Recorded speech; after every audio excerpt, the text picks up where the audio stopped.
Welcome to Doggie Dojo. My name's Trevor Smith, and today I want to show you a game that you can do with your dog as they eat their meals. Right here, I got Diesel here with me, and what we're going to do is we're going to work with his meal. So many times we put the food bowl on the ground and we waste the opportunity to train our dog. So this little game here we're going to play is a really simple game. It's a good game to play towards the evening time or after a long walk, after your dog's had some exercise. Diesel hasn't ever done this bed before. He has no value for the bed. So what we're going to do is we're going to help him out a little bit and lure him onto the bed. So what I'm going to do is I'm going to take some food. I'm kind of going to lure him onto the bed. Yes! As soon as that paw hits the bed, I'm going to go ahead and reward.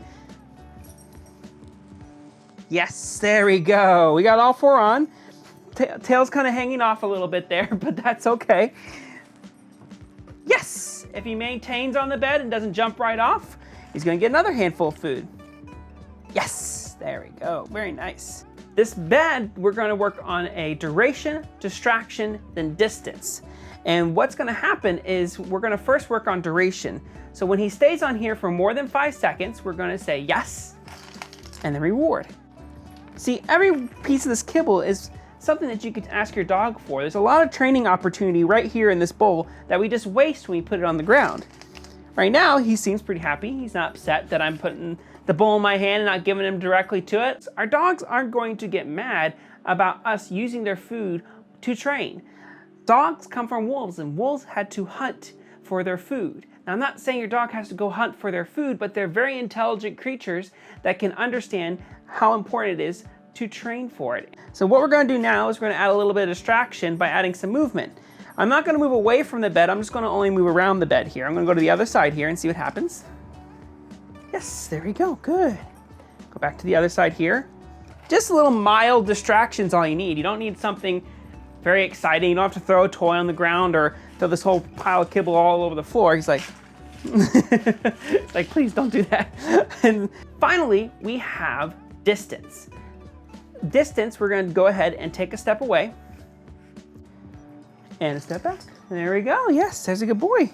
We're working through our kibble here. It's pretty fun. It's a good game for him.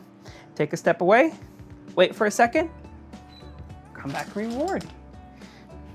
It's important to work duration, distraction, the distance in this order because your dog needs to maintain a good long duration before you add too much distraction. You want a really strong foundation of duration. Then what you're going to do is going to add distraction next and not distance. If you can't get them to maintain distraction up close, you're not going to get them to maintain distraction at a distance. So it's important to get distraction next. Once your dog has completed a good amount of distraction, moving back and forth, then you can go ahead and add some distance. So what we're going to do is when we're done with the exercise, and we don't mind him getting off the bed, we're going to release him using a release word. So free, release, at ease, that'll do. Those are good words. The word okay is used commonly, but if you use that word a lot in your language every single day, like, okay, I'll see you tomorrow, or okay, that sounds good, then your dog might accidentally hear that word and release themselves. So be careful what word you choose. So use something that's pretty uncommon for you to say. So say, free.